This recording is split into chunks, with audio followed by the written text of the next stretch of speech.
You're good. Recording in progress. I am here with my good friend Matthew Ho. Matthew, how are you doing, buddy? Good, Tommy. Thank you for having me back on. Oh, it's always a pleasure to talk to you. As you were saying before we even started recording, we could sit here and just chat all day long about things that we don't want to record that we're just going to talk about. Right. But I don't know. Maybe people be, a lot of dog lovers, Yeah, guys who are getting old like we are. So we talk about the weather all the time, So like maybe there's some dog loving, older, Gen X types who want to listen about the weather. I don't know. yeah, maybe. Well, introduce yourself to all the new listeners because I've been getting a lot of new listeners here the last few Good. months. So I want them to know who we're talking to. All the old listeners are going to know who you are. Yeah, well, hey, thanks, Tommy. My name is Matt Ho. I am a former Marine, took part in the Iraq Wars. I was also with the State Department, with the State Department in Afghanistan in 2009. I resigned in protest over my position, over the escalation of that war while I was in Afghanistan. And that's how I kind of get into this sphere of public commentary and being a part of think tanks and everything else. So I'm currently the associate director of the Eisenhower Media Network, and we're a conglomeration, a group of former military and intelligence and national security officials. We've got an FBI agent, folks who look and see what's been occurring, what is occurring, what will occur, and say, this is not right. And so trying to, basically promote diplomacy and peace over, militarization and the war machine. Yeah. Well, that's what we're going to talk about tonight. And I think the last time I had a conversation about war was with Father John Whiteford, um, who's Orthodox. He's Russian Orthodox. Mm. Has a church in Houston area.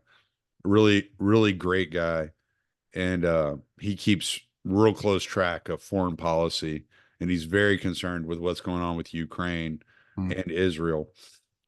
Uh, but I want to talk to you about funding to start off with, because people have this kind of like, I guess, romanticized version about the way that the funding works, and or maybe a naive version about way funding works. And the way I try to explain it to people is we're still on a World War II economy, right? And they what they did is they exported all the industrial jobs to places like China, where slave labor is legal and you don't have minimum wages, you don't have all these child labor laws, and they so you can get products for a lot cheaper, which is why you get products at like Walmart or Amazon for the price that you get them. But they've they've built the economy of the United States around war and corn, but that's another subject. And, But and credit as well, and in credit. credit, yeah. Yeah. But the war machine, that has been something that's been going on since World War II, probably prior to World War II, but it really caught its groove in World War II with the Great Depression. They utilized the war, World War II, creating weapons, bombs, etc., and utilize that to employ massive amounts of Americans in order to continue to expand the economy and to keep people's head above water. And they have just put the pedal to the metal as far as that is concerned. And so when you're seeing the funding going to Ukraine, you're seeing the funding going to Israel, really it the money might touch soil in Ukraine or Israel, but really that's a laundering scheme for them to get the money to the weapons manufacturers like Boeing, Lockheed Martin, Raytheon, all these guys, in order to employ Americans to build more machines, more more weapons, and therefore kill more people. So really what we have is an economy of death and not Mhm. an economy of life structure.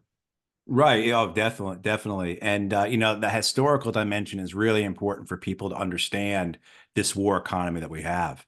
If you go back to Eisenhower's great a speech on the military industrial complex he gives when he's leaving office in 1961. He speaks of the military industrial complex as something new. And he speaks of this war economy as something new because prior to World War II, what we have now, what was existing then in 1961, hadn't existed before. There was not this war machine that was permanent. There was not this war economy that was permanent.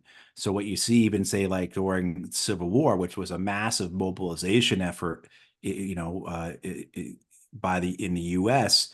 Uh, at the end of that, it diminishes. Things go back to normal, right? All these private companies that have been making huge profits selling things to the government return to what they were doing before, right? So the various manufacturers that have been making during the war have been making cannons and muskets and coffins and all the other things that the Union Army needed.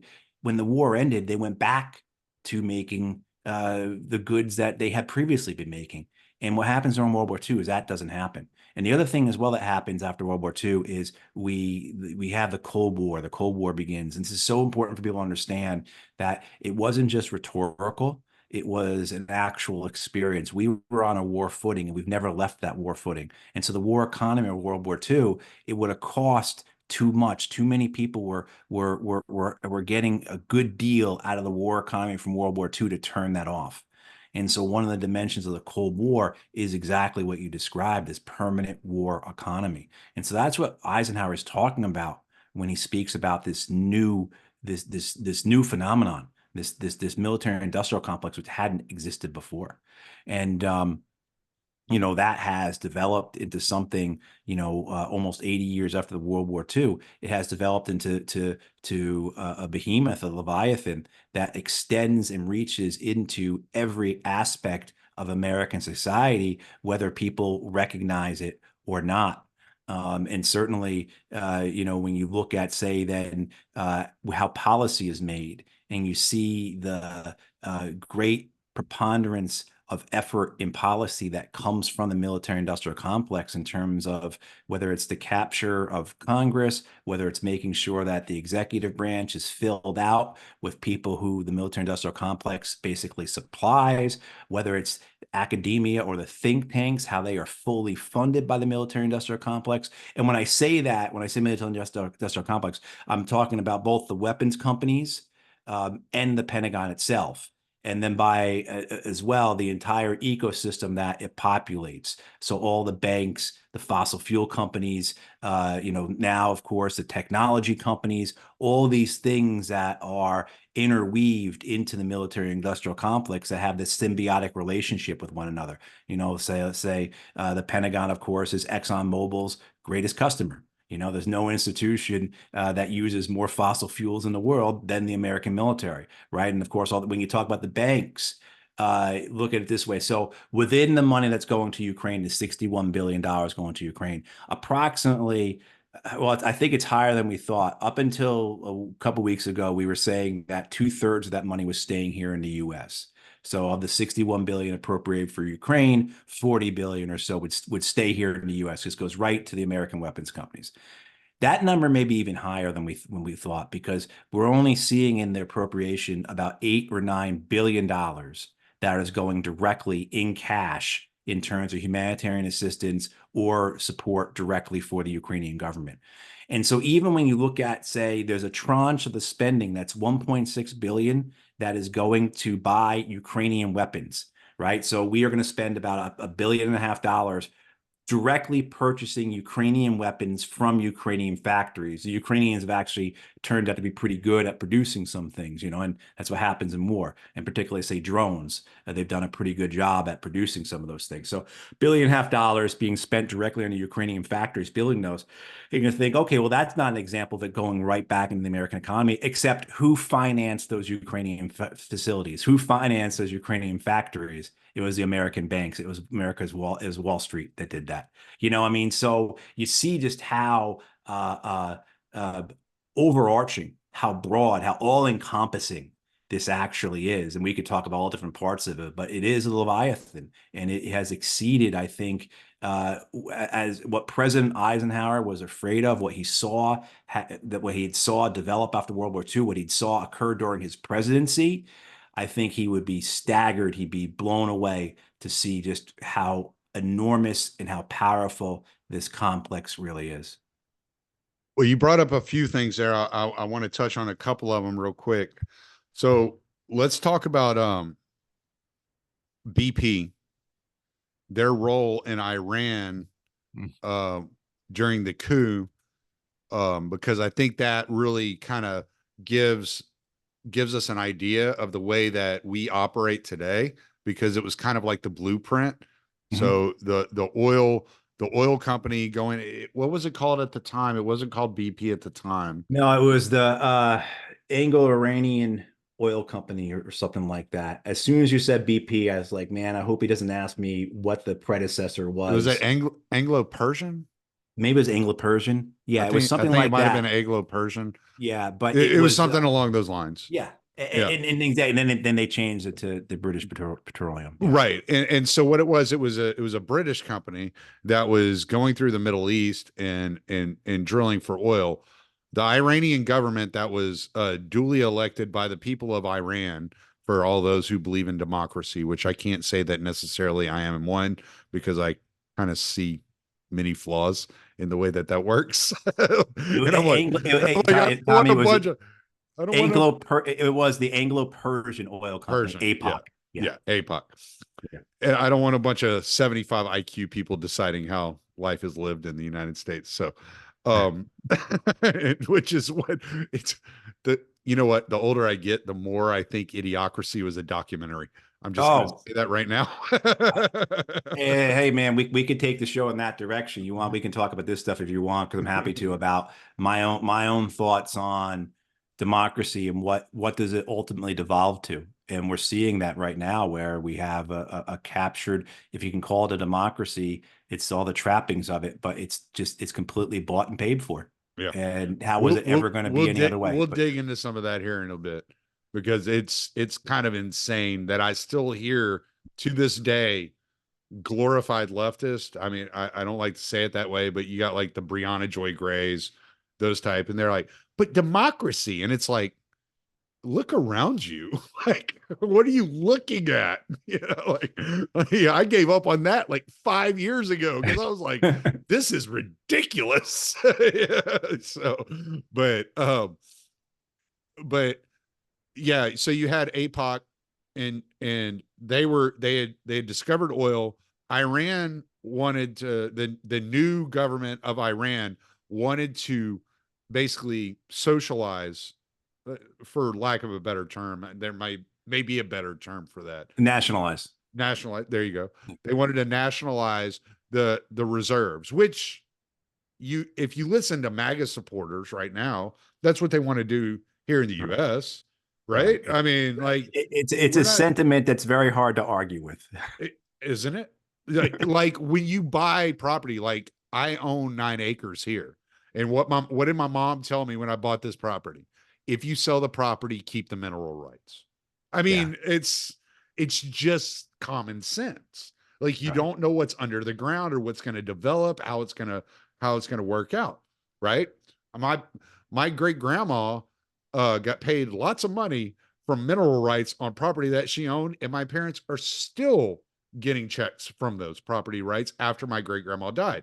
Like, this is something that is valuable that people want to keep in touch with. So it makes sense that the government wanted, like, to establish, hey, this is our land, this is our property. You're coming in here, you're going to have to buy, access to the rights for these minerals. Well, APOC didn't want to do that. United States military goes in, well, intelligence services go in, overthrow the government of Iran, and then you end up with the 1979 revolution in Iran, because the people were so distraught by the government that was installed by the United Uh, States. Police And state. this is why us in Iran are in the position we're in, right? Yeah, I mean, like you can't get away from, first of all, centuries of uh British and Russian and Turk and other involvement in Iran, right? That inform Iranians' understanding of who they are and what they've gone through. Look, you can't, I mean, the US, we you can't get away from an understanding of who we are as Americans without referencing the revolution from 250 years ago. You know what I mean? Like this is just how we are as human beings. It's things are past, what our generations before went through inform who we are today. It gives us meaning, it gives us identity, it gives us purpose. But then certainly too, yeah, this understanding that, as you were saying, we removed a popularly elected government, and the Shah was already there, but we put him in power as a dictator essentially. And then there was 2.5 decades of horrid, absolutely horrid police state conditions, as well as particularly once you get in the 70s, the Shah's economic plans were really leaving people behind, particularly in the rural areas. And yeah, I mean, so 79, you have late 70s, you have this desire for something else. And that ends up with a revolution where the Islamic Revolution are the ones who come out on top.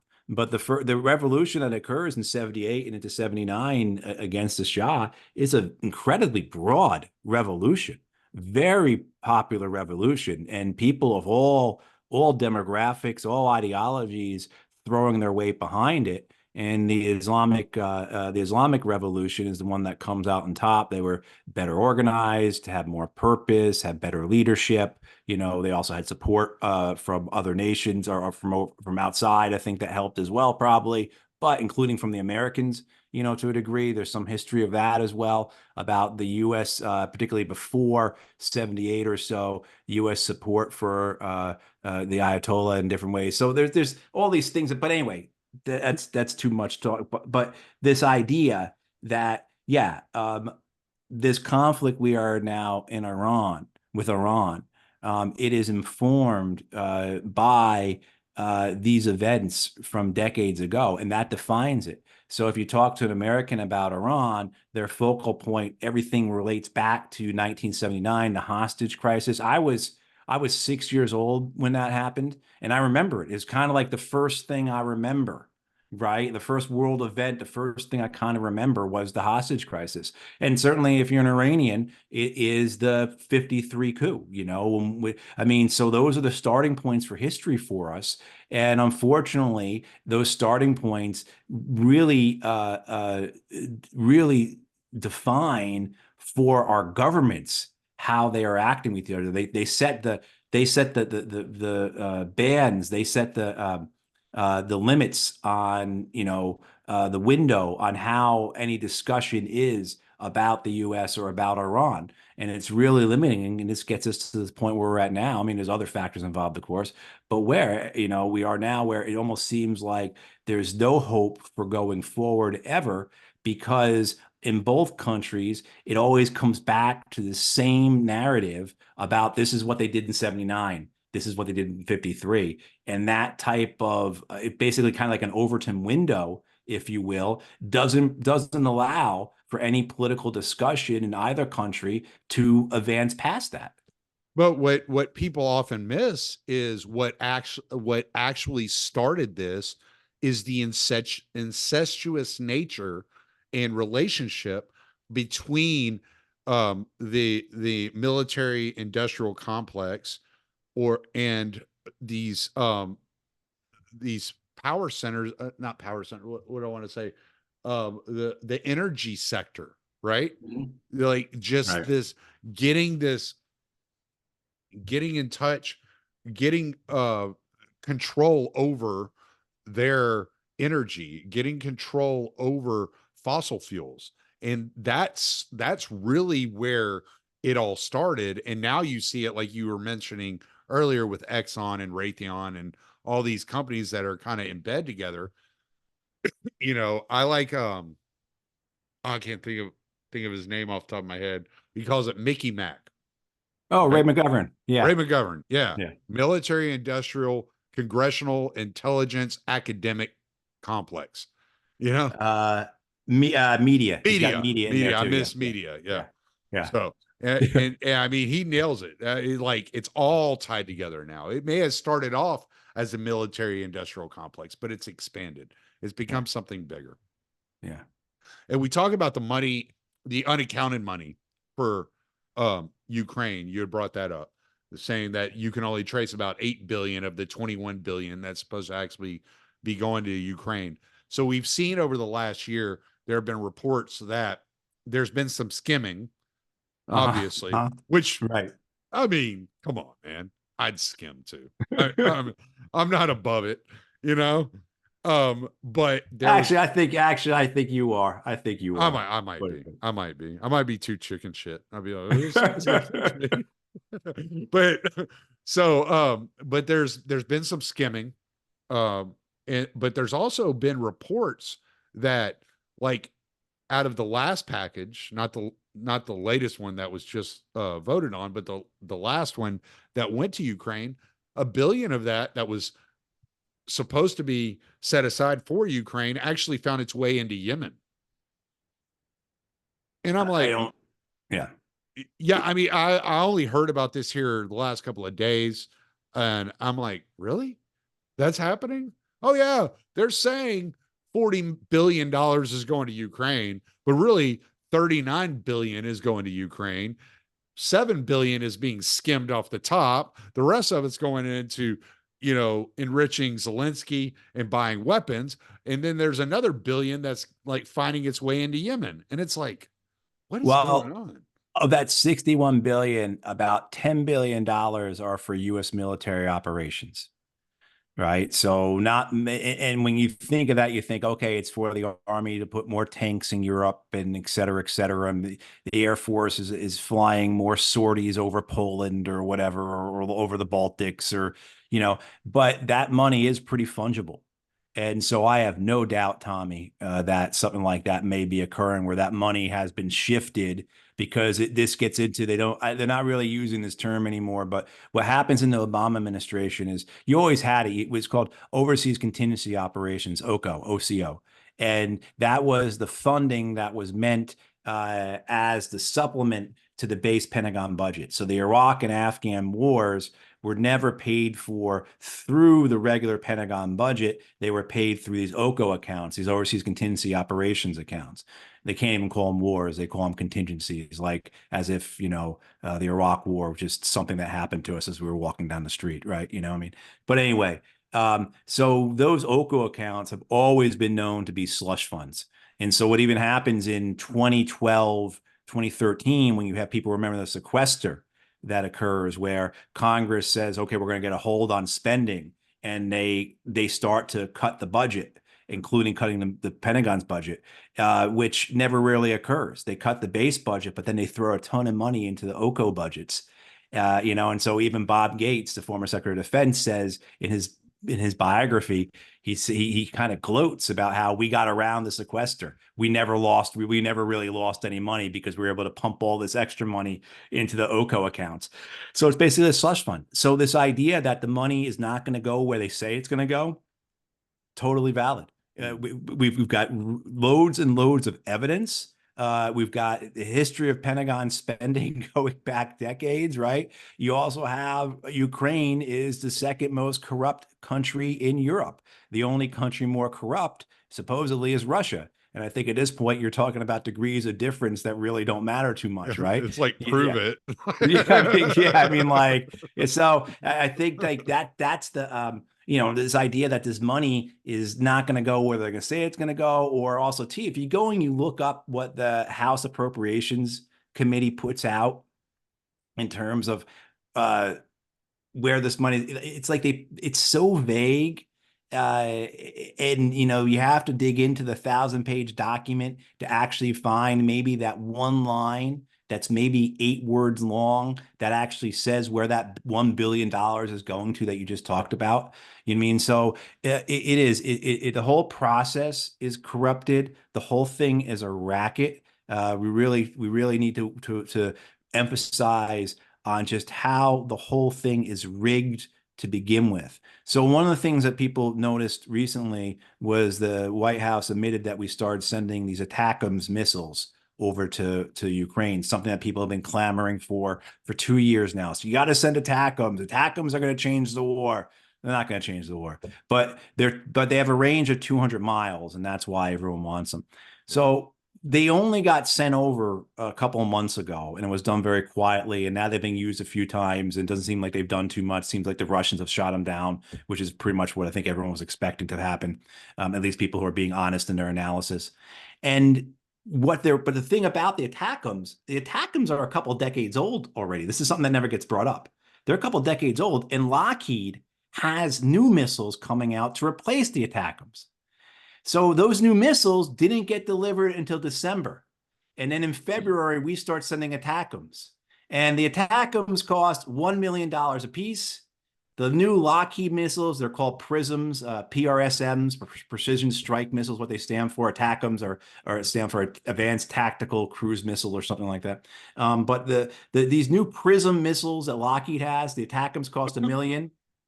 The new Lockheed missiles that are going to replace them, they cost $2.5 million a piece, right? So now that these missiles are available at $1.5 million more than the ATACMS were, guess what we're doing? We're emptying out our inventories so that we can buy. I mean, and so if anyone who's listening says this sounds like a racket, you're exactly right. Yeah. It's a total racket. Actually, one of the congressmen, I can't remember who it was. I want to say it was a Democrat congressman. I want to say from Colorado. Probably a week or two ago, I'd caught a audio clip of him saying, "Look, y'all are worried about this money going to Ukraine. This money's never going to Ukraine. We have an inventory of missiles that are going out of date, and we're either going to destroy them or we're going to use them. So That's we are right. going to send those missiles over to Ukraine to be used. And we have talked to Raytheon and Lockheed Martin about what it would cost to replenish that stockpile with newer missiles that have a longer, basically shelf life. And so the money that we're voting on is what we have been quoted it's going to cost to replenish the stockpile that we're sending to Ukraine." Right. And this is just human nature. Tommy, if I walk down to the fire station and I said to those guys, "Hey, do you guys want new hoses? You want new ladders? You want new trucks?" Of course they're gonna say yes. I mean, that's just human nature.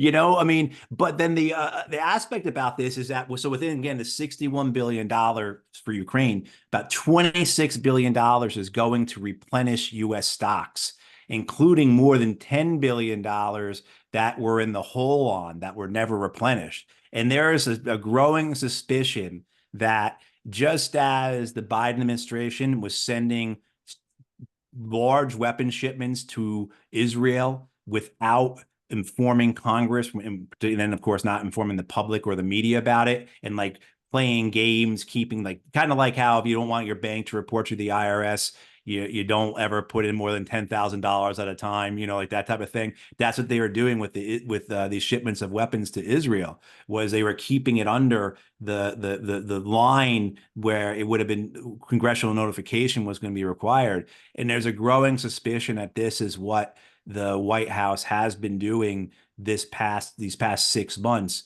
because with all the talk about Ukraine running out of munitions, and they have been getting very low, they never did run out of munitions. Where are all these artillery rounds coming from that they were firing? They always do the same thing with the air defense munitions, and they're running low. They certainly are, but they've never run out.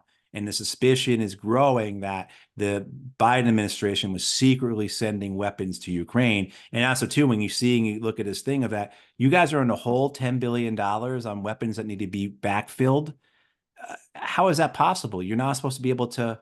And they come up with this justification that, well, it's because the weapons that are replacing the weapons we shipped over are newer, so they're more expensive. That's why it's really an accounting error. That's complete BS. If it was true, these people should all go to jail for criminal negligence, and right? I mean, in terms of being so fiscally responsible anyway. But it's not. I mean, they knew what they were doing. They provided these weapons, and yeah, how it works is that We sent the old weapons that we wanted to get rid of to Ukraine. That allows us to build and buy the new weapons. The generals are happy because they've got these nice, shining new weapons. And of course, the weapons companies are happy because they're selling these new weapons. And the banks are happy because they're the ones financing it all, et cetera, et cetera, et cetera. And it's a complete racket. And how sick is that point of view?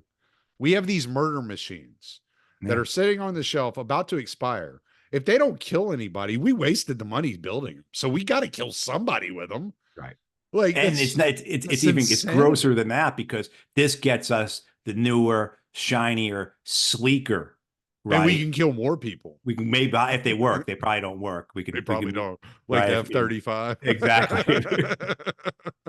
And I mean, like, so, and what we're seeing though, these weapons aren't working the way they're supposed to be working. All these wonder weapons that were going to change the war in Ukraine are not working the way that the pundits on television told us they would work. And this has got to do, one, with maybe the weapons weren't that good to begin with, but also two, the fact that this is the nature of warfare. Warfare is highly adaptive. It is the ultimate competition. Evolution on the battlefield occurs constantly.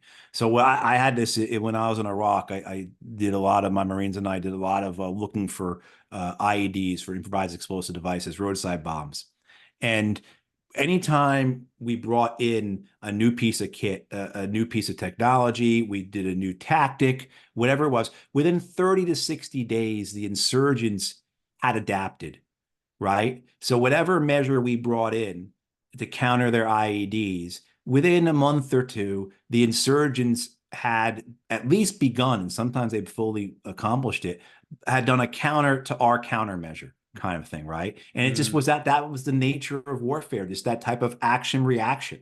And you see that with how the Russians have responded to all these Western weapons that have come in. They have adapted to them. They have maybe those weapons worked for a while, but you know what? The Russians have adapted, and you've seen that across the board. So the HIMARS, which were these rockets that go about 50 miles, that was going to change the war. That was going to win the war for Ukraine. And now those things, reports we're getting is that they're almost useless. The Russians have been able to counter, they're guided by GPS. They're able to counter the GPS so effectively. The same thing with a lot of the drones. These switchblade kamikaze drones, complete failures over there. The Russians, those things crashed as soon as the Russian electronic warfare touched them. Those things were no good. And then the drones themselves weren't able to be updated quickly enough to keep pace with the Russian electronic warfare. So if you go and look at these switchblade kamikaze drones that were all the rage a year and a half ago or 2 years ago, they never really did anything. The Abrams tanks, remember about a year ago, we got to send the Abrams tanks. The Ukrainians just pulled the Abrams tanks off the front lines because they're so vulnerable to the Russian drones. So the Abrams tanks have never done anything. And I mean, I can go on and on. The ground launched small diameter bomb, that thing hasn't worked. It doesn't work. I mean, like, so people think the F-16 or the ATACMS or, of course, what are the next things going to be? They're going to want, maybe Tomahawk cruise missiles or something like that.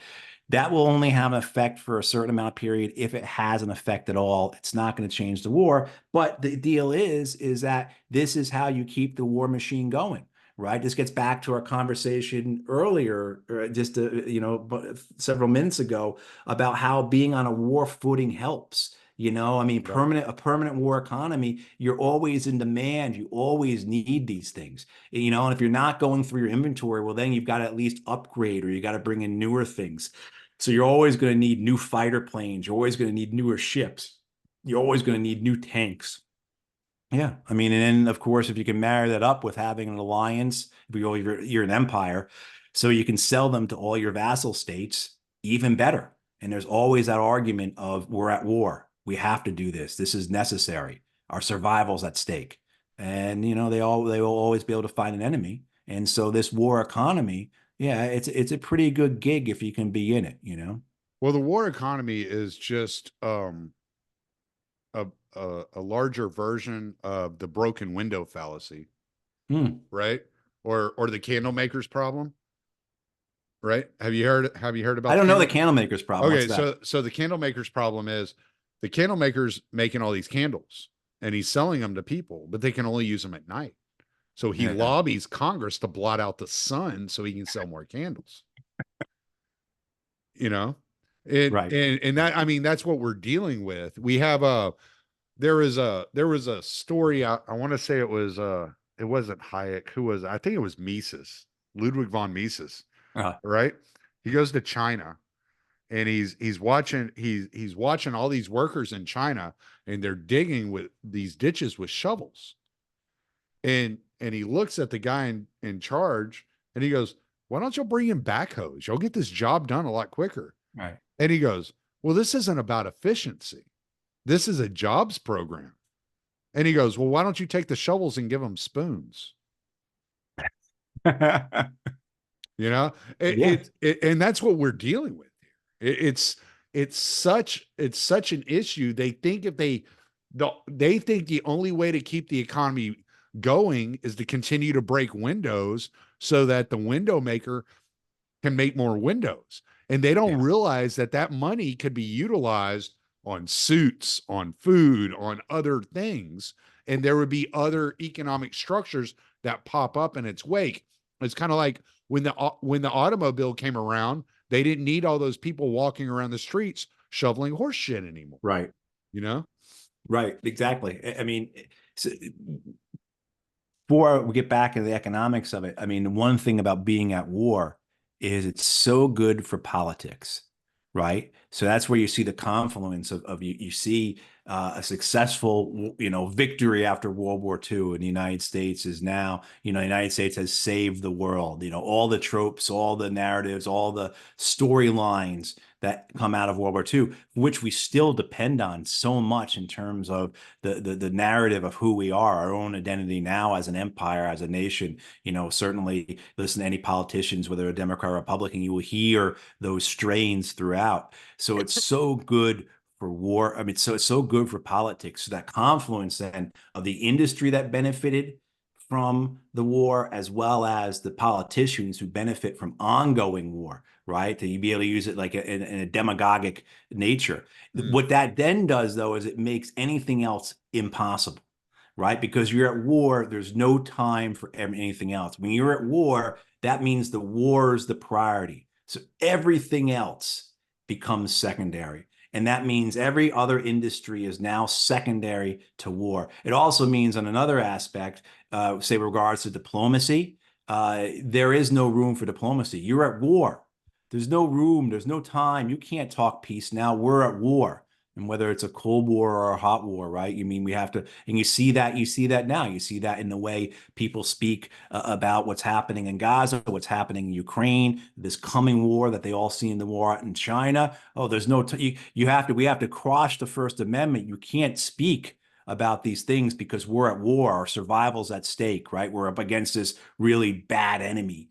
I mean, but in terms of like the economics of it, yeah, there have been plenty of studies that have shown this, whether it's from Brown University or UMass Amherst or Rutgers.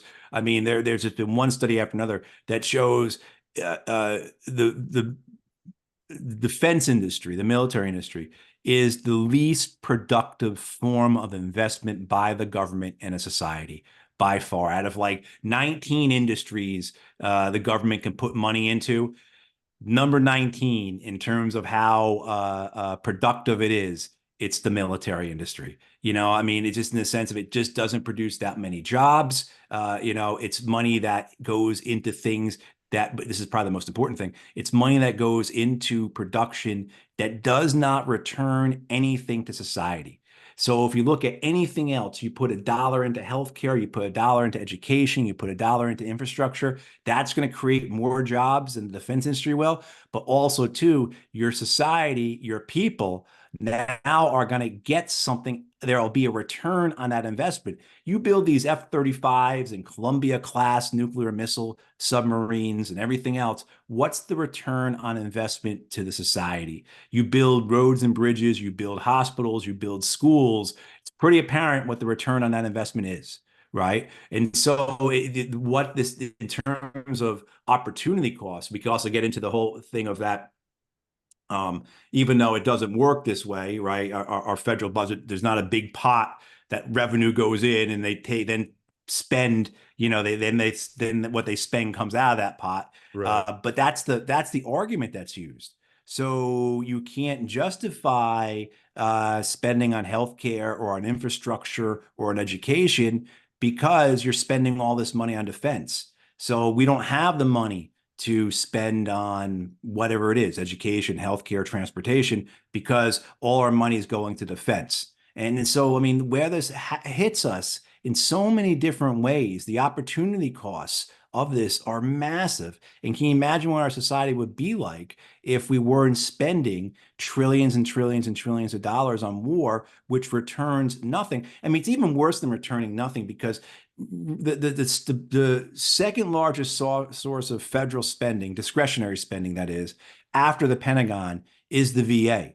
So this Pentagon spending, this military spending, this war spending, it's not that it doesn't return anything to society. It actually takes, because then we then have to fund the VA at $300 billion a year to repair the damage done by that war spending, right? I mean, so then when you look at the overall federal budget, you see that 60% of the discretionary budget goes to the Pentagon and to the VA.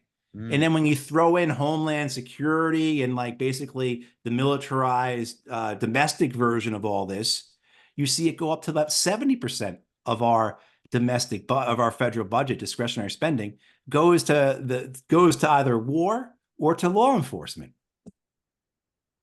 So I mean, you're working with this think tank and y'all are observing these things in real time. What do y'all see coming down the pike? I mean, is there a real concern for World War III as you hear people talk about? Oh Or yeah. or do we think that I kind of lean away from World War III. I think more than likely what's going to happen is the US debt, because we already see a situation right now where there's less of the debt is being bought up by foreign nations, which means that less of the bonds are running through the foreign nations, which means less of the US currency is Mhm. running through foreign nations, and it's being bought up by the United States, whether it's citizens or by the country. And so our bonds are owned owned by ourselves. And so we're absorbing all this money, which is why there's such an inflationary rate the last few years, because countries have stopped absorbing the debt for us. I kind of lean to the side like we're probably going to hit a situation of hyperinflation before we see World War III. Yeah, whatever. I think whatever the scenario is, we foresee it's not good, and I don't know if I would put more money on World War III happening than a collapse of the American economy caused by take your pick, right? I mean, there's also too where I do think that the Congress will completely defund every other aspect of the federal government before they defund the American military, right? So that you would just essentially have at that point a, a, a, an American government that is an insurance company with an army. Basically you have a Social Security, a Medicare, Medicaid program that, is increasingly insolvent, and you have a massive military, and that's it. No other functions of government except, these minimal bare bones type of thing that just completely hollow out. We've already got a hollowed out economy because of this military industrial complex, but that just further eviscerate the American economy. You're not having investments in, I mean, any economist who's worth his salt will tell you, investing in healthcare and education and, infrastructure, that's what you need. And I think you'll just continue to see that decline until we're so dilapidated, right? That it's we're going to fall through the rotting floors of this house. But I think certainly there is the case as well of what we are doing. And this is another danger, and this is in line with what you're talking about. Where what's the Fed's balance sheet, like $9 trillion or something like that right now, or Something like something, right? that. Yeah, it's I mean, insane. so is that as you have more nations try and get away from the American orbit, as American actions overseas, as who we are as an empire, it continues to repulse other nations, right? Other nations see that being under the American thumb, being a part of this hegemony, is harmful to them.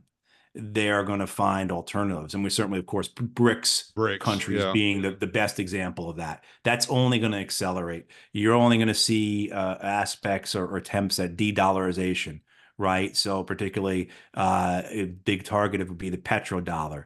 Right now, oil is paid for in dollars, which makes the American currency the world's reserve currency, which allows for us to sell all this debt, right? Because these nations they're stuck with all these dollars. How are you going to use them? Where, you can only keep so much in your bank vault, so to speak, Hmm. right? I mean, so but as de-dollarization occurs, you have that winnowing, that diminishment of the US as the world's reserve currency. And then you start to have those economic effects where we can't just print whatever we want and not have the repercussions that should occur to any nation that does so. For the most part, with the exception, I'd say, of the last couple of years, and I would argue there's other aspects of inflation as well, besides the federal spending. But I would say that for the most part, we've been able to print as much money as we wanted to for the last decades without having the repercussions that you would normally associate, right? I mean, Hmm. certainly the debt now at $34 trillion is mind-boggling. You see how it's grown in the last 2 decades. It's incredible. But in a quote normal quote Did you see that? economy. I'm sorry to interrupt you just real quick. Did you say that Thomas Massey wears a debt clock on his collar? No, it Yeah. doesn't surprise me though. It's hilarious. I mean, like I remember when they first put the debt clock up. I mean, I don't know if I remember when it first went up, but as a kid, I remember they had it in New York City, the debt clock. Mm, At that back in point, it the was day, yeah. yeah, and at that point, it seems quaint, whatever it was. At that point. But we've been protected as a nation because of a host of things. One, we created the world financial and monetary and economic order as we wanted it to be following World War II. We were basically in charge, and we said this is how it's going to work. We're in charge, and we created the world order in order to benefit us. And 80 years later, it's dissolving, primarily because of our actions. I mean, I think about this time. Imagine if when the Cold War ended, when in 1991, the flag comes down at the Kremlin and everything else. Imagine if the American government had the wherewithal, had the smarts, had the intelligence, the foresight, the wisdom to say, you know what, we've won the Cold War. We're in a really great spot now. Let's not lose it. Let's not act like a bunch of fucking assholes and ruin what we have. And that's exactly what we did, though, right? So we went about through the 90s. We did everything we can to loot and rape Russia, essentially, right? We alienated nations right away. We talked about a new world order. And then, of course, George W. Bush and the global war on terror. And now, of course, here we are with this rubbish about rules-based order, this mass hypocrisy, that the whole world sees, as well as how they have to live under, Mm. right? I mean, so that's one more danger besides World War III, besides like the American economy itself collapsing because of our own stupidity. But also, too, you could have these effects where America becomes a very isolated old empire that the world is leaving behind, is ignoring, is basically barricading off. And that's another aspect of where we could be going. One of the one of the big problems with America that I've come to realize, which I used to think it was a strength, and I've come to realize it's actually a weakness of the United States, is the atomization of people. Hmm. And there's America doesn't have a collective identity, right?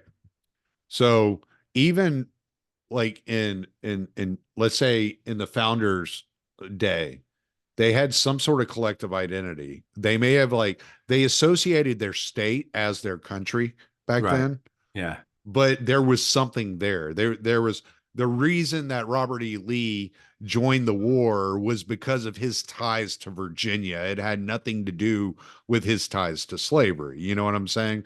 Like it was just his loyalty to Virginia. And so I look at like a leader like Putin and I think, well, he loves his country. And I can't say the same thing about anybody that is in the government of the United States. Oh, I think there are some simpletons in Congress who do have a love of country that is incredibly jingoistic, and that I think we would be repulsed by because um, it's so base. It's so like without it has no degree of historical knowledge behind it or any type of. It's just like this gross identification with America that and I say that being someone who I do love this country and like I was in Oh, the I know Marine you Corps, do. Like, exactly and so but I think yeah like even if you look at someone like Netanyahu, the Prime Minister of Israel, like he wants power, of course. He's a survival. I mean, no one better than him to exemplify that idea of a political survivor. I mean, known about this guy for 30 years or however long, 25, 30 years. And every time it seems like he's done for, he shows back up again. Whether he'll survive this, we'll see. But even though he is that opportunistic, that cynical, that conniving, he does believe in Israel and he does believe in Zionism, right? Where I think what mhm. what what you and I are looking at with our leaders is that for them, um, uh, power or the me Power is the end. power The is the the end. country is Exactly, the exactly. means. Yeah, exactly. Yeah, I've got. Thank you Yeah. for Yeah. helping out there. Yeah. I saw where I you got were all going with tripped up with that. it. Yeah, but right. I mean, exactly where power is the end. The seat that they're sitting in is everything. And they do not have broader ambitions, broader desires. They don't have the beliefs in doing something bigger other than that power. So whatever's required of them to keep the seat that they're in is what they will pursue. Right. So And if it's married manipulating the up to some public, ideology, then right. so be it. But they are Manipulating the not ideal. public, Yeah, lying, all that. It doesn't matter because the ends is the power. that's right. I see it with like, say, my senators here in North Carolina, Ted Budd and Tom Tillis, both Republicans, and they will just throw out. Sometimes you'll get a letter back from them. I sign those petitions, and everything else and send them in. And sometimes you get a letter back, and Well, you you will also get. run against them, so I'm surprised that I can still get in touch with you. So yeah, I mean, but like you get like these letters back about an issue maybe, and there'll be like some type of disconnected line in there about Ronald Reagan, like some attempt to like put some type of historical perspective or some kind of principle or some type of ideology into their letter to make it sound like there's something other than just this is what the party believes. The party believes this because this is what the donors want, and this is how we're going forward. And the donors are the ones who pay for the seat that I'm in. I want to be in this seat, so I'm going to do whatever the donors tell me to. Yeah, they'll throw in some line about Ronald Reagan said blah blah blah. Just completely disconnected. It was as if like some ninth grader wrote this letter, where he had to include a quote from somebody. I mean, like that's like and I see that, and whether it's Republicans or Democrats, I think that's the case. I mean, you do have some in there who do have ideological beliefs and values that they follow. Thomas Massey being one of them. Massey's one of the few actually, because even the ones I know you want to talk about Matt Gaetz and everything, even because Oh, you we don't see, have to talk about Matt Gaetz. I find him an interesting guy. Like yeah, whether I agree with him or not, he has a different mindset. That's my whole thing about it. It's like, okay, he's coming from a different place, right. And right? he's really good. He's really good on like stuff with war powers and stuff. But then when you see where he is on Israel, you're like, how is this Yeah. disconnect happening? You're like, Yeah. this doesn't make any sense. There's such a dissonance here. And the same with most of the Democrats. I mean, the Democrats, the whole entire Democratic Party voted for, or at least the House caucus voted for, war in Ukraine, this unwinnable war in Ukraine, and I voted. mean, and Fetterman's like a microcosm of that. You see it Oh, with Alexandria Ocasio-Cortez, Ilhan Omar, these people that are supposed to, the squad, so to speak, are supposed to be these people that stand up against the Democratic Party for the progressive wing of the party. Like, no matter what I think about progressivism, I'm like, okay, we'll do it, you know? yeah, And I've heard probably over the last 3 weeks, I've heard 3 or 4 different progressives come out and say, we're jealous of the MAGA wing of the Republican Party because yes, they're standing up to like McCarthy or Mike Johnson or whoever, and they whatever they don't care because they're right, actually standing for the constituents. But it comes back to that. I think it was The Intercept. It was a progressive publication that came out with that statistic that it doesn't matter what the public wants, that right. the policies that are voted on are the ones that the donors want. That's right. And Ron Paul spoke about this years ago about how cynical one becomes when they enter into politics in DC, because they start understanding how things work. And they called him Dr. No, but most of the time he was the only one saying no Right, because the money was coming in on the side of yes. Right. And right. so, and he talks about this, how people go in with good intentions, but as soon as they get in there, it's, oh, well, this is how it works. Well, I just got to go with the flow. And before you know it, you're swallowed up by the swamp creatures. That's exactly right. I think AOC is a good example of that. She I goes think in. Marjorie Taylor Greene is too stupid to realize that she should go along with him. Yeah, Um, right. Possibly. Yeah. I maybe mean, she has a suicide pact. I don't know. I'm just saying. Like, yeah. Who knows with her? But AOC I think is a good example. When she comes into office, she says like, "Look, I'm not abandoning my principles. I'm going to go. I'm fighting for the working class. If that means I'm only here for 2 years, then so be it." And then I think what happens is people lean into her ear and say, Chuck Schumer is not going to be the senator forever from New York. And so if you want that, which we think you could be the yeah, future senator from New York, you need to follow the rules. I mean, remember right? I mean, she goes from in her first day at the Capitol, participating in a sit-in in Nancy Pelosi's office to the end of her first, term in office, calling Nancy Pelosi Mama Bear, right? I mean, so you see exactly that, this, what you could call selling out, but it's also, this is what, I mean, whether you want to say it's how power corrupts, or it's like understanding how the sausage is made. And if you do want to, you got to dump your idealism if you want to be more practical and pragmatic and get something accomplished.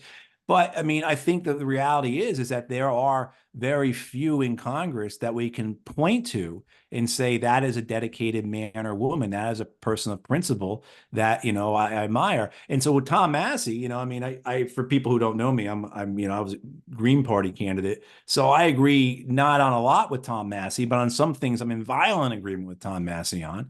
But regardless, I admire the hell out of him, I it's respect the hell impressive. out of him. Because he holds to those values, he holds to those principles, and I wish you could say that I think with the squad watching these progressives and so-called socialists, um, what I see is what people are familiar with the term rotating villain, where the idea being is that when the party needs something not to happen, when Medicare for all or an increase of minimum wage or whatever needs to get voted down, there's the rotating villain. So Joe Manchin will veto it or whatnot. Right. We'll Kristen cast it. Cinema.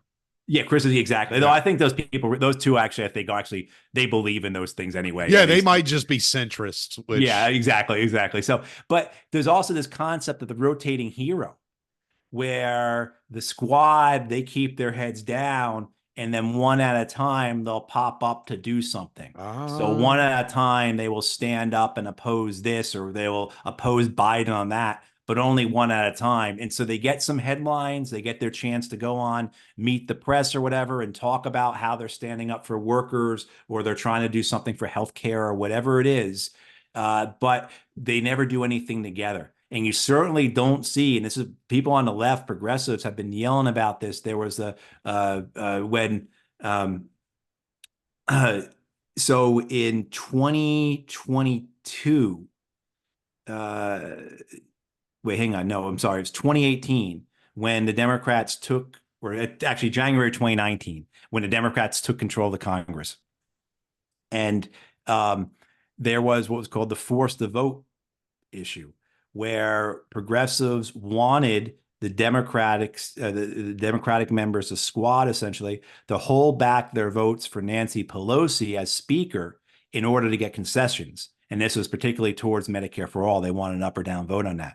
And the progressives, the squad, refused to do it. And that's exactly what the Freedom Caucus did last year when they got rid of Kevin yep. McCarthy, right? And it was an effective. They got a lot of Oh, concessions. that was Jimmy Dore screaming for force the vote, and That yeah, was, yeah, Jimmy Dore and a whole bunch of other folks on the left who are saying you this is how power works. You're in power, use it. And even though you're a tiny minority, you band together and you can get something yeah, but done. you have enough votes to make a difference. Right. I mean, and so taking the Senate, Tommy Tuberville, who holds up promotions for general officers and admirals in the military for months. I really couldn't care less about a general and admiral getting promoted. And I'm certainly not in agreement with why he did it about, abortion and everything like that. But I respected the hell out of him that he did it, right? He was willing to do it. He went up against the Pentagon, right? The diamond within the dark heart of the empire. And he did this thing. He held and he caused all kinds of pain, all kinds of discontent, and he didn't really get what he was looking for, but he caused such a problem that it's going to cause people to think about things in the future, right? Right. So it's not even the question of like getting something immediately. It's about, okay, setting conditions for in the future for you to actually maybe start to achieve things. And I think Tuberville did that. Again, you could be totally against. I probably don't agree with out of 100 things. I might agree with Tuberville on one thing, maybe if that. But I respect that he used his I power agree to with him on try. Yeah, college football. yeah, exactly. Yeah, he's a good coach. I You gotta know. on the same vein, I gotta ask you this. So 4 years removed, how do you see Tulsi Gabbard now? Oh my gosh. Well, as a She was just on leftist. Rogan today. I was listening Oh, to it was before she? we got on. Her Yeah. book came out. I know she got because I somehow got an email from her about her book. Oh, okay. I knew Tulsi. I worked with her a few times when she was in Congress, and she was great. She was terrific on the stuff that I was working on stuff, war and peace stuff. I worked with her on her and the late Walter Jones, a Republican congressman Yeah, from I North know Walter Carolina. Jones. Uh, yeah, well, I mean, God bless him. And again, another guy. I found out some of the stuff I believe he believed in. I was like, you believe in this, but I mean, I love the man. And Yeah. he they tried a couple of times to have a House resolution that would make it an impeachable offense for the president to conduct unauthorized war.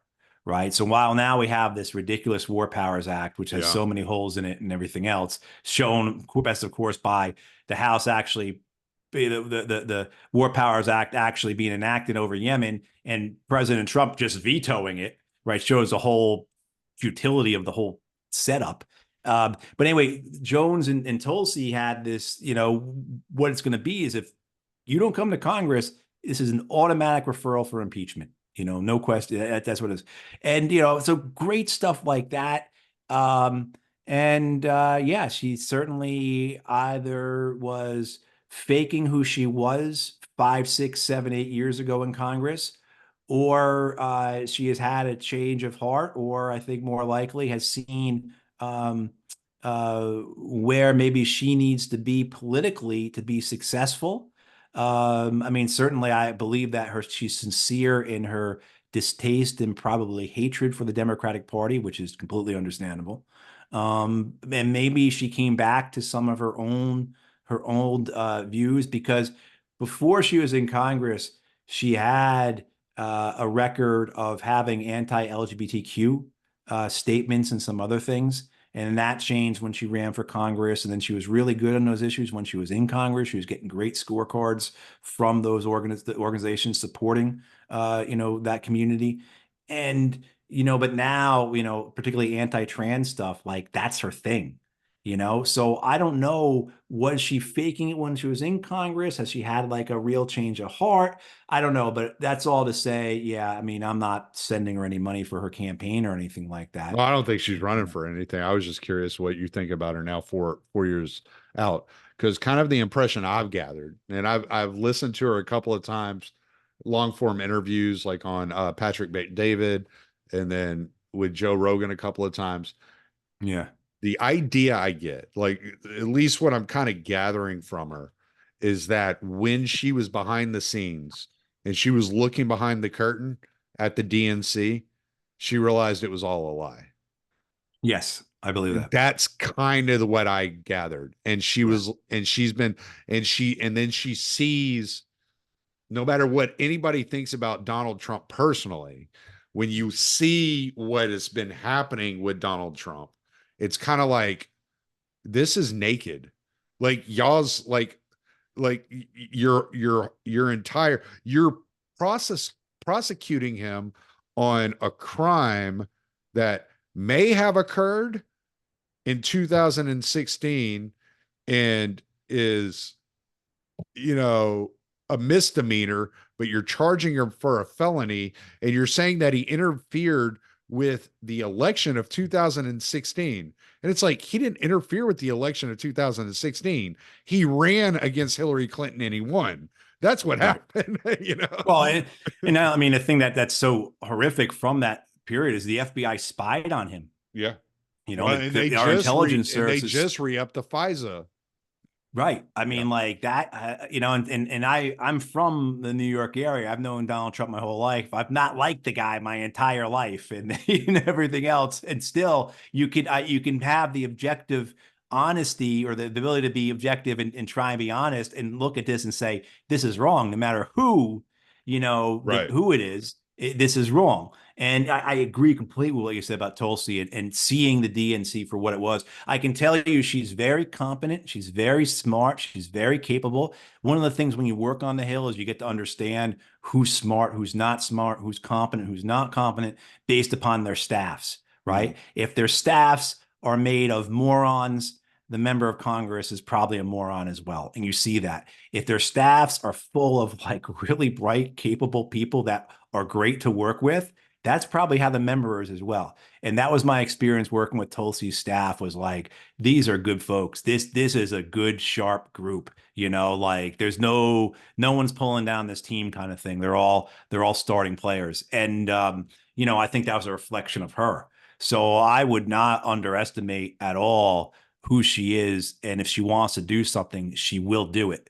And yeah, I can't imagine that all of this that she's doing is just to have a talk show, right? Is just to have a successful podcast or sell some books. I think she really does have a um, a very sincere and deep ambition to do more. And I think she's also probably very dangerous for the Democratic Party because she hates them. She's seen through them. She knows what frauds they are.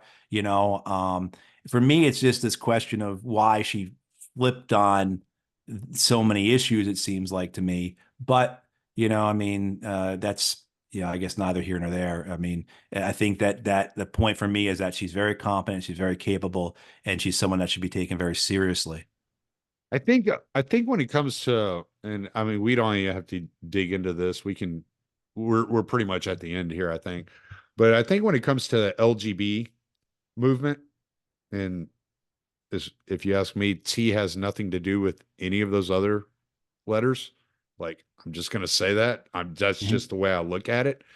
But I think there's a difference when you look at an individual or a person that lives that lifestyle and the ideology behind that lifestyle, right?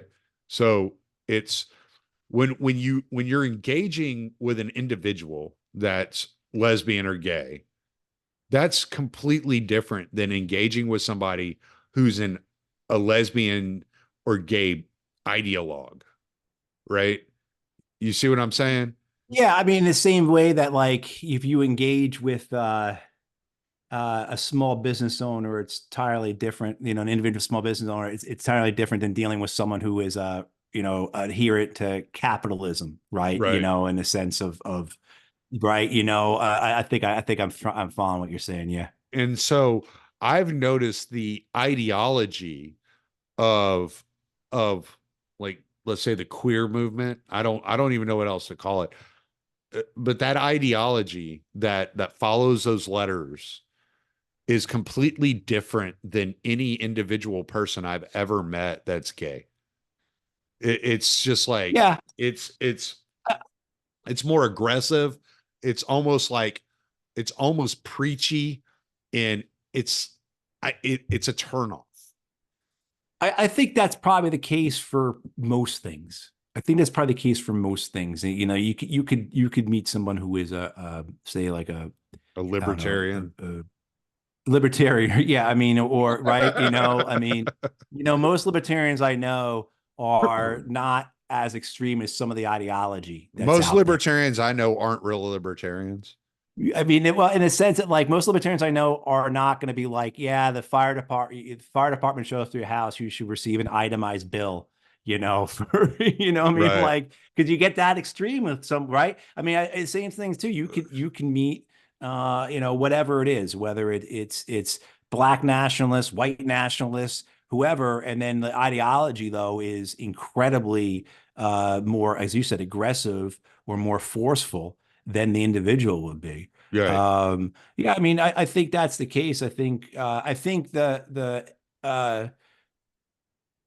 think with LGBTQ movement, it's their victories are still so recent, and there is still the reactionary pushback that exists in many parts of this country that I think the threat is still there. So there is I think the need to be aggressive, to be forceful, to be militant, if you will, because the threat is still understood, right? It hasn't even been 10 years since the was the blanking on a Supreme Court decision in 2015. But yeah, I mean, since Oh, then, I don't you remember what it know, I was mean, called, but I know so, what you're and if talking about. uh, yeah, but if it's even more so, I just read a thing. Who was it? He said he interviewed, a friend of mine who just took over the role of director for Veterans for Peace, Will Hopkins. He's talking about how things are possible, how things can change. And he said that in '08 he met with all when up in New Hampshire when the Democratic primary candidates came through, all the presidential primary candidates came through, he met with all of them and he asked them about gay marriage, about marriage equality, and all but two were against it. You know, the only two that were for it on the Democratic ticket in '08 were Mike Gravel and Dennis Kucinich. Hmm. And that was it, Hmm. right? Nobody else on that ticket in '08. And at that point, that ticket was, 10 people deep, probably. Clinton, Biden, Obama, none of them were for gay marriage in '08. And by 2015, it was law. Now, it had to be made law through the Supreme Court because God forbid the Obama administration was going to do what it needed to do to get it done. But the fact is that it was possible. But that's still not even 10 years ago. Right. So I think there's, yeah, yeah. But you're But talking, it wasn't even 10 years ago, and we're talking about a situation where 80% of Republicans actually are okay with gay marriage now. right, And right. so and so to me, it's not an ideological like question, you know? And so when I see like this whole when I see things like trans for Palestine, I'm like, okay, I get what's going on in Palestine, but do you understand what would happen to you if you were in Palestine? You know, it's kind of Well, like there's this kind of yeah, irony to stuff I like think that. that's a bigger cultural problem we have, I think, as We have a Americans big of cultural putting problem. our identity onto other things, right? Right. Right. So I actually gave a speech at a pro-Palestine rally on St. Patrick's Day, about the connection between Ireland and Palestine and everything, and the very real connections. And this explains why the Irish are so supportive of Palestinian liberation and everything else. And, but even then, like I could feel like I had to like, okay, do not make this, you're not the one in Gaza getting genocided right now. Right. I mean, like, do not make this about your grandmother, and her family being in the IRA and everything. So I think, yeah, this because you'll see like all the different groups that are for Palestine, for Gaza. And it's like I think that's an American thing to like center ourselves, right? When it's got nothing, what we're talking about right now is got nothing to do with the civil liberties fights that we have in this country, Right. but people want to make the connection. People want to make that tie, yeah, I mean, I think that's an American thing. Yeah. Yeah. It's yeah, it's something. Sometimes I hear these kids and I'm like, yeah, I don't even necessarily disagree with you what you're standing up for, but man, the rhetoric that y'all are coming up with is not going to connect with anybody. Like, Yeah. But you at the same know, time, at the same time too, some of these kids, some of them are remarkably articulate. some of them are. Some of them I see, I'm like, holy cow! If they had asked me when I was 20 years old, first of all, I would have been drunk and like, I would have been out there doing anything of any value to anybody, but yeah, they do, and they find like but that's the same like in any movement. That's the same in any you got guys on a baseball team. There are guys you do not want to go in front of the reporter, and Yeah, answering it's questions. true. I mean, I remember that, and that's an inherently weak aspect of leftist organizing, leftist movements. Leftists are so wrapped up around having an illegitimate hierarchy that they're so concerned about having this horizontal style of leadership they completely ignore, or completely forget, or just stupid about it. That you can have legitimate hierarchies, and all the best leftist movements were always the ones that were successful or achieved things. Always had strong, well organized leadership. Right. And so you're suing these leftist movements like anyone's allowed to talk to the media. And it's just like I remember in Occupy seeing that happen a number of times. The point that became like a running gag, and the like the when Occupy was in New York 14 years ago, and in Zuccotti Park there, and the late night comedians were all there. They were all there, all the late night comedians interviewing these folks who were occupying Zuccotti Park, and they were going around trying to find the people that were going to say the most outrageous things, the dumbest things, the most out of touch things, and so I think that's, you'd see that. But yeah, you do. It's Max Blumenthal called it. What did Max say the other day? Some of these kids are cartoonishly woke.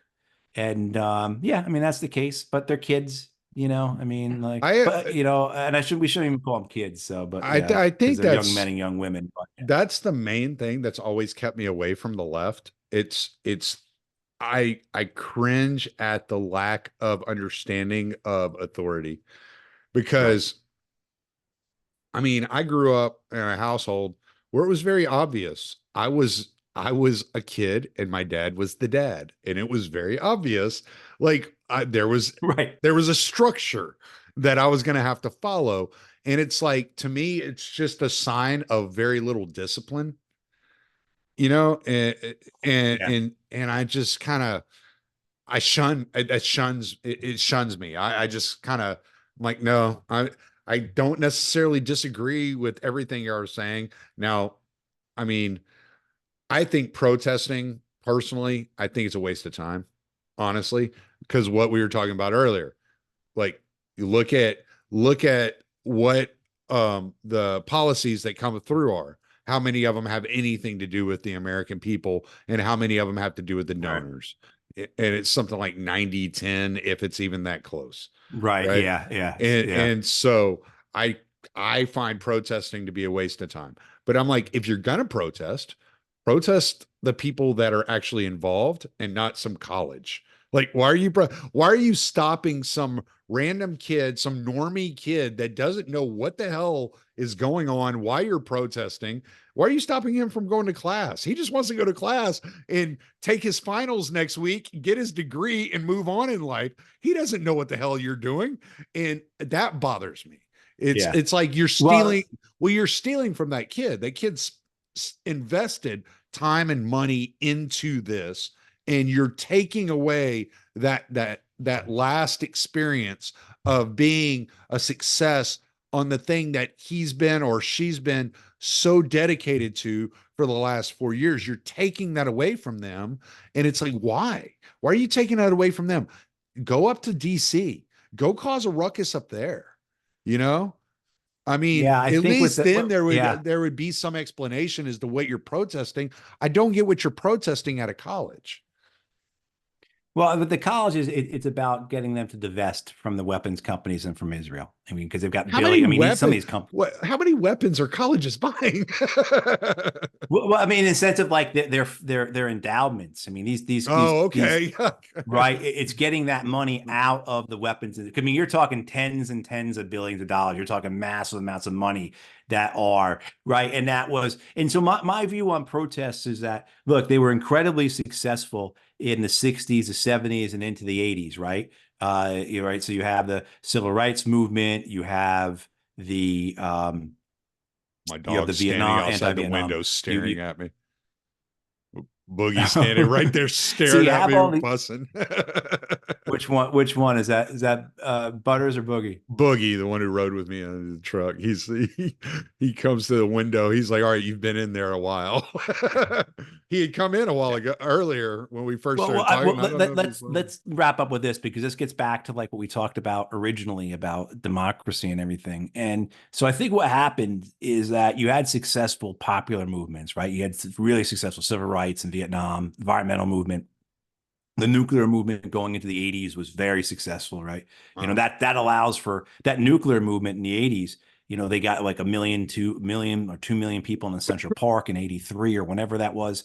That gives Reagan the political space, the political capital to negotiate with Gorbachev, right? I mean, yeah, otherwise he wasn't getting it from his people, from the Republicans. They were very distrustful. They didn't want him to negotiate with Gorbachev, you know, but he saw that he had the political capital to do so because of the mass movement that was anti-nuclear war, anti-nuclear weapons. But anyway, what happens though is the system understands this as well and evolves. And that's when you start really seeing a lot of the campaign finance stuff changing, right? And okay, we have to insulate the system from the people, and we're going to do that with money. And I mean, and money's always been involved; it's always been corrupt. There's the, you know, I mean, it changes over time. Certainly, when television and radio come about, how you know how money is spent on politicians changes. There's all those stories, right? But right. I think what happens is you have the system insulates itself to the point you were getting at.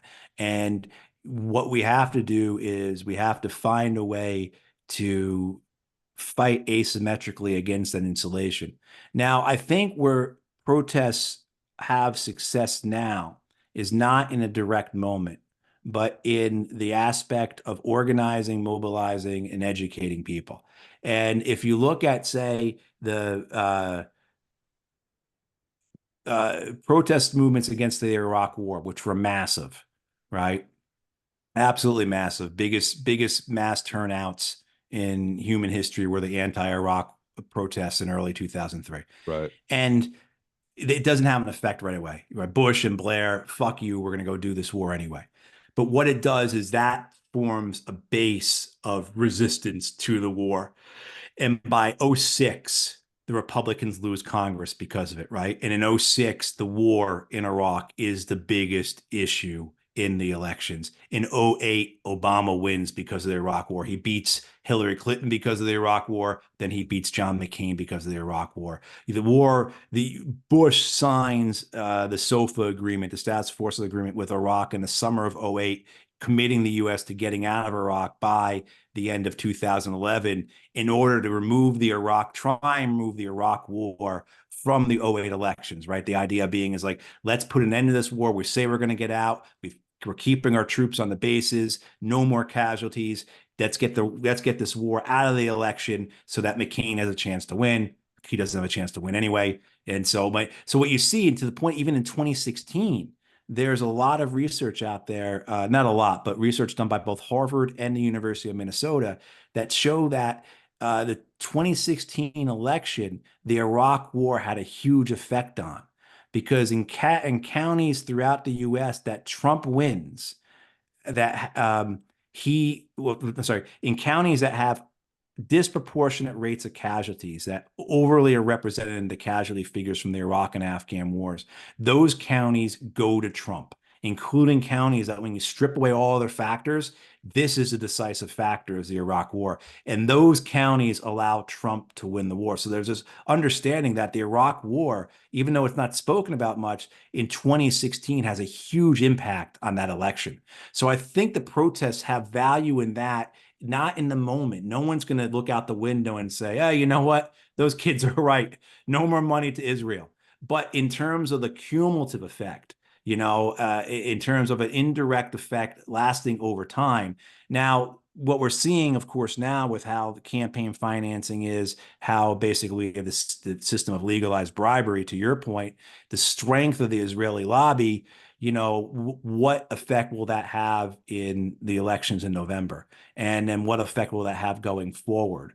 But certainly, I'm not as down on protests as you are. I agree, though, they don't have the immediate effect of like getting people to change their minds. I'm not sure how much they ever did, but the idea is that they galvanize, they unify, they inform, and they build movements. And also sympathy.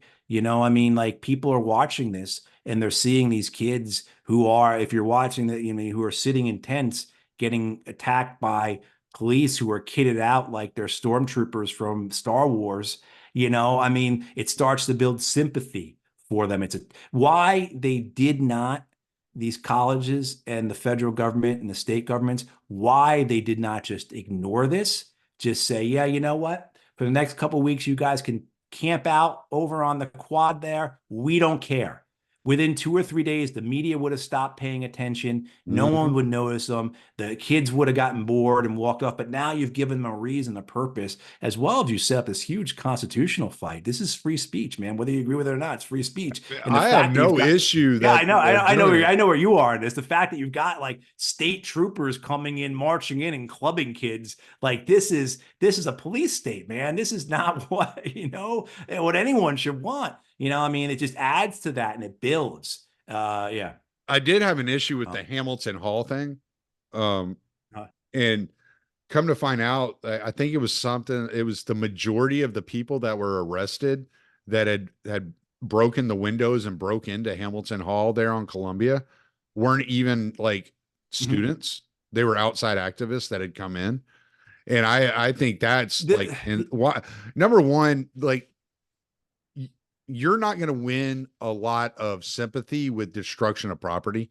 Like, that's not going to happen. Like, that was like my big deal with the Black Right. Lives Matter thing was they were, Yeah, we talked about this. yeah, Yeah. you're Yeah. burning down small businesses. Complete agreement with you. You're like, what are you doing? Right. Like, this looks terrible. It right.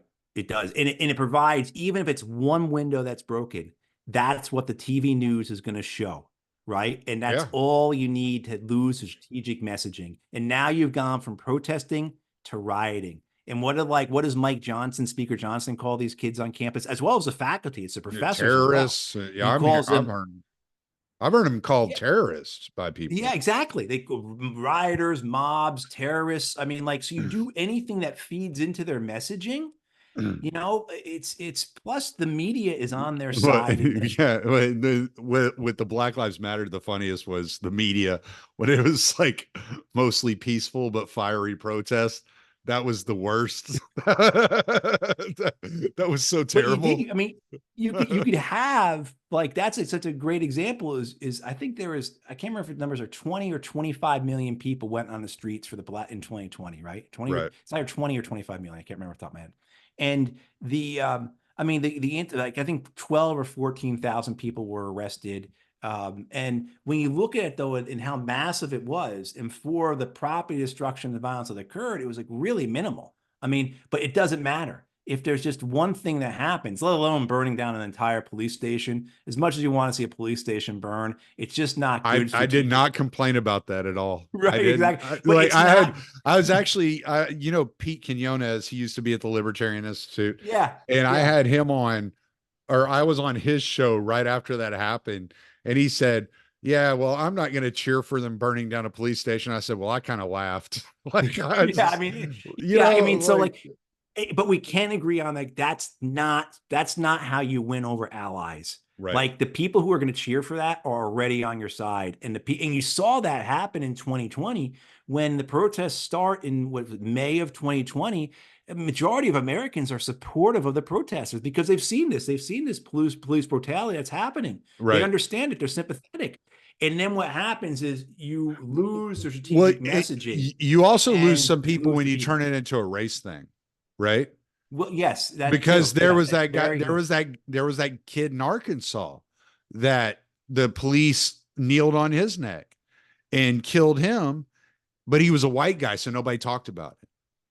And this yeah, was before George Floyd. And it was like, well, wait, like why are you separating the fact that police brutality happens across the board? I'm not saying that it doesn't happen more uh to black people than it does white people, but it does happen, right? You had Daniel right. Oh, Shaver.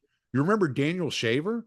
That was the most heartbreaking video I ever saw in my life, was Daniel Shaver getting shot down by the SWAT team in the hotel hallway. Do you remember oh, this yes, I in do remember that. Arizona? And Yeah, he's yeah, begging for his life. He's yeah. crying. He's 26 years old. He sounds like my son when he was 12 and he was in trouble for doing something. Like Right, it was so heartbreaking. And it was like, but because he wasn't black, you're not going to say anything about it. Like, I didn't understand that. I was like, hold on, man. Like, this is not a black problem. This is a police brutality problem. And there are right, places, it may not happen everywhere. If you live in a small town like I do, you're not going to experience these things.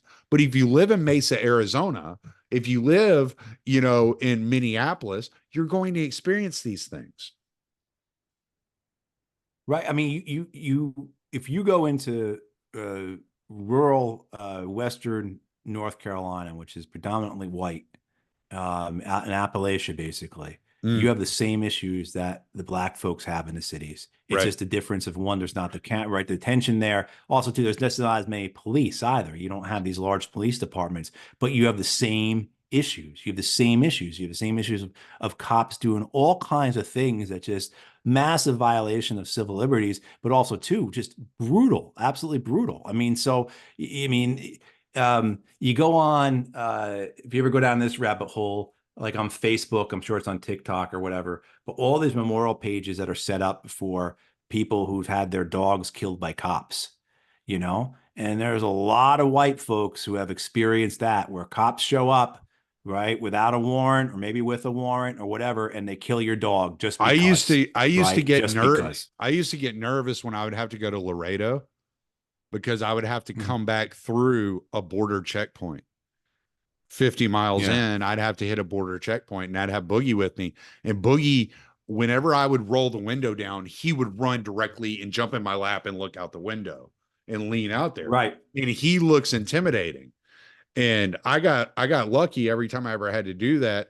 Every border patrol guy I ever ran into was like, wow, that's a beautiful dog. But I could have easily ran into right, a guy who was scared of him and pulled out a gun and shot him right there in my lap, you right, know, and it would have been a problem. right. And Yeah. so yeah, you're absolutely right. And who was there was this professor from this Ivy League school, I think he was from Yale, who just came out, he came out with a report a couple of years ago, and he said on a minor scale, like the assaults on blacks by the police are higher, but when it comes to Right. shooting, police shooting at, it's like basically equal. Oh, really? And people got mad at him, and he was like, look, man, I'm an economist. I'm doing research here. I'm just telling you what the data tells me. Like, why are you so Right. mad at me for releasing a report? And they're like, well, I believe the first part. Well, do you believe the second part? Well, yeah, but you probably should have waited to release that. But no, that's the data, man. Right. That's just Right. what the data says. And it's like, why can't we just talk about this in general? And this is something I have like serious disdain for that bothers me. It bothers me significantly when I hear somebody say, I'm African American, I'm Palestinian American, I'm, South Asian American, whatever. No, dude, you're American. You're either American or you're not. Pick or choose. It's like if we would just look at things in that light, it would cut out so much of this division. Yeah, I don't mind. I think there's a time and place for it all, because I'll definitely drop the Irish American card when it feels like it's appropriate or when it benefits me, you know. maybe it's because It's I'm a interesting. maybe it's because I'm a mutt and I'm just like, please stop. Yeah, I mean, I think there's a time and place for it, but you run into that aspect of we need to have balance. So we need to have individualism, but we also need to have community. And there is a time and a place, I think, to recognize various identities, and particularly, the way, in the way that identity does work for some people and work against people, some other people, but then too, there's also time for, as you said, to have that we have to recognize ourselves as a community as opposed to individuals or to various identities. Mm. But it's yeah, you certainly.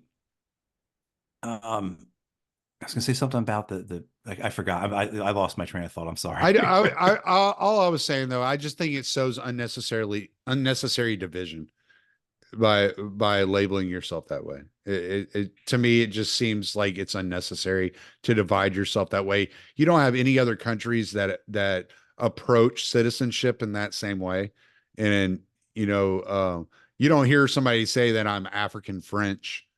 Like that's not something. It only happens in America. I've never heard it anywhere Yeah, else. I think one way to look at it is that oftentimes that's how people are characterized by others. So when we had, in the U.S. and we still have a racial hierarchy system, like that's the way it was. I mean, like you go back in the 19th century, running into the 20th century, black folks were they were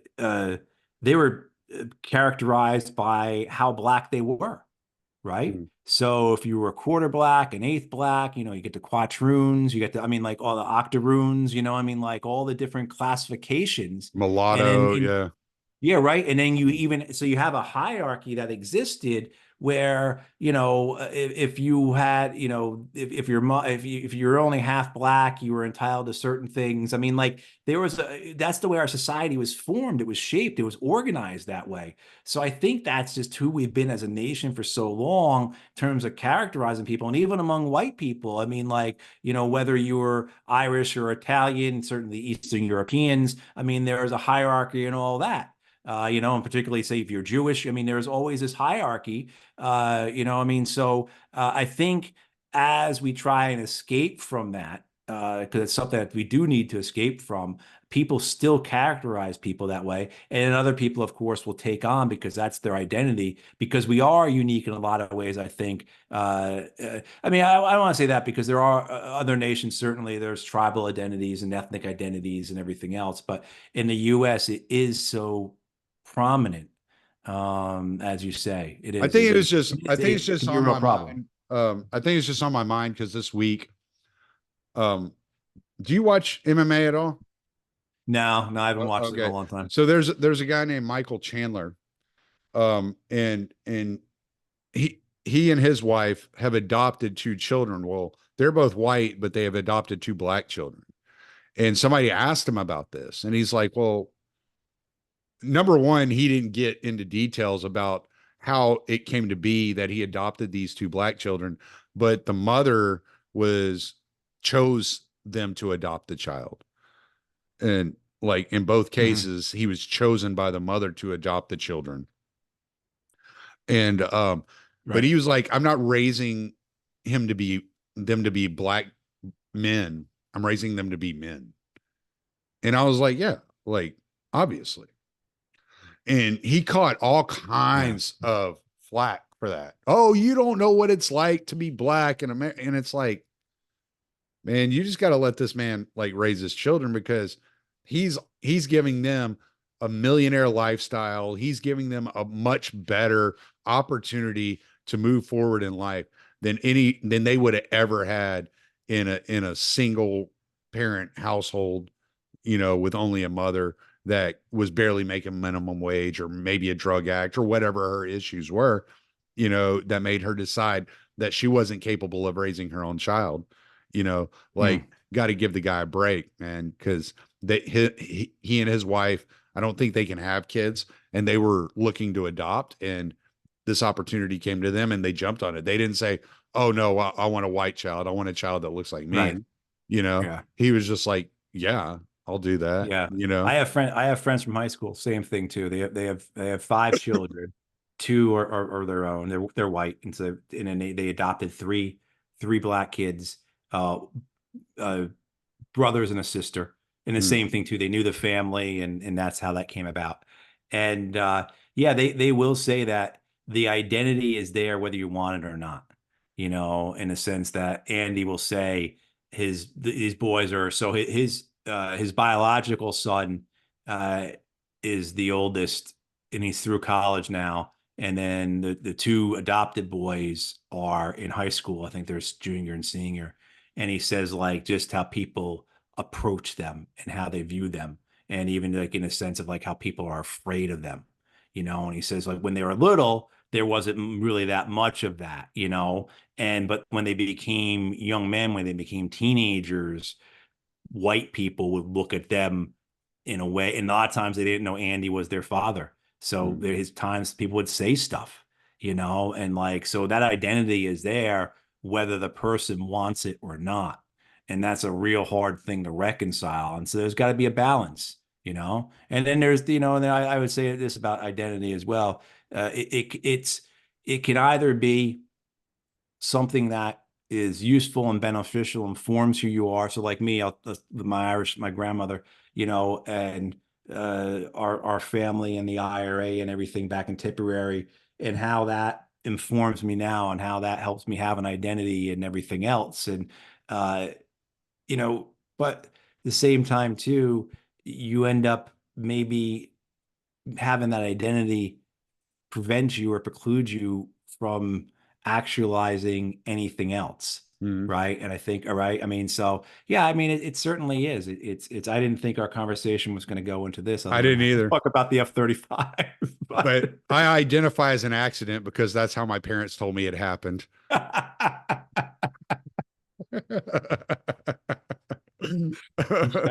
Yeah, we're definitely not talking about the F-35. I think I've survived longer than those things have. oh my God. Yeah. Anyway, but hey, All right. Well, you all have right, any man. closing comments on this expansive conversation we just had? No, I appreciate These it. are I the most enjoy it. fun I mean, like conversations as far as I'm concerned. yeah, and this is great. And the fact that this is, I'll also say, God bless you guys at the Libertarian Institute. And I've actually done a thing with a couple other conservatives recently, but there is such little actual exchange of ideas. Like we all speak on the programs where the host agrees with us. The other people on the program agree with us. I'm going to London to do a debate, and it's not even going to be a debate. It's going to be I forget how they described it, but we're not going to be debating each other. But it's the first time in years, honestly, in years, I'm feeling like I've gone someplace where I'm going to be on a panel with people who are in disagreement with what I'm going to say. 15 years ago, when I first started doing this type of speaking, Tommy, like there were still those that existed. Like you be on panels in DC or you go on television and you be in disagreement with somebody. And then around 2012, 2013, it all just seemed to be sucked away. And like I said, I can't remember the last time I was actually on a panel with someone who, like, I'm in disagreement with this person. Like, we come at this from completely different ends. And it's rare to have that. And so, I mean, libertarians have always been great. I mean, you guys have always been great. So, but and we do certainly overlap on a lot of things, but this ability to have these type of conversations where we recognize problem, but we maybe differ on the solutions. Right. Yeah, I think when it comes to war and the military budget, we're pretty much in sync. right. But, Or I might see something that I'm like, well, this is an issue and I don't understand this. Like when we were talking about the protests, and you're like, well, yeah, from another perspective, this is right. etc. I see where you're coming from, why it would be an issue, but there's this perspective, and we can have these conversations, not get all offended by it, which I think that is a feminist issue. I think the 19th Amendment is why everybody's so damn sensitive about opinions. But we can get into that later.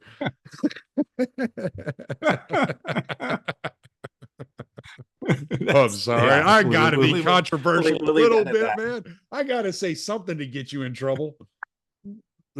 That's right. All right. Well, All where right, can man. Well, people hey, I find you? Tell us appreciate it. about where can people find you? Tell us about the think tank. Oh, yeah, thank you. Yeah, so Eisenhower Media Network, just Google Eisenhower Media Network, it'll come up. We're really just a speakers bureau for folks who for former military, former intelligence, former national security or FBI officials who disagree with our militarized foreign policy and believe we should be, pursuing diplomacy and peace. And then on Twitter, I am at Matthew P. Ho, P as in Patrick. So you can find me there. Yeah, that almost sounds like pee hole.